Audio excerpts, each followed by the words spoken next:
खबरें शोबिस की रंगारंग दुनिया से।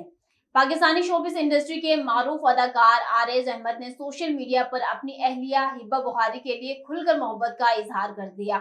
गुज़िश्ता दिनों आरेज अहमद ने photo and video sharing app Instagram पर अपनी चंद तस्वीर मद्दाहों के साथ शेयर की, जिनमें वो अपनी पालतू बिल्ली के साथ मसरूफ नजर आए। पोस्ट के कमेंट सेक्शन में मद्दाह ने उन्हें छेड़ते हुए लिखा कि लगता है कि भाभी ने वक्त नहीं दिया। सारिफ को जवाब देते हुए आरएस ने लिखा कि जिसने दिल दे दिया उससे वक्त का गिला नहीं किया करते पगले। पाकिस्तानी शोबिस इंडस्ट्री की डिंपल क्वीन हानिया आमिर ने कहा है कि मुझे वल्गैरिटी बिल्कुल पसंद नहीं है।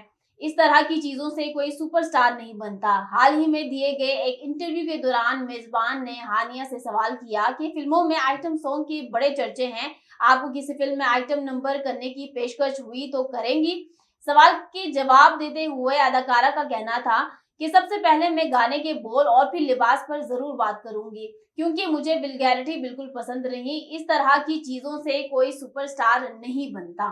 अमेरिका के मिस्टर बीस्ट ने भारतीय कंपनी टी सीरीज को पीछे छोड़कर यूट्यूब पर सबसे ज्यादा सब्सक्राइबर्स वाले अकाउंट का एजाज अपने नाम कर लिया। मिस्टर बीस्ट जिमी डोनाल्डसन ने 2023 के शुरू में वादा किया था कि वो अपने दोस्त प्यूडीपाई को सब्सक्राइबर्स की दौड़ में पीछे छोड़ने वाले चैनल टी सीरीज का मुकाबला करेंगे।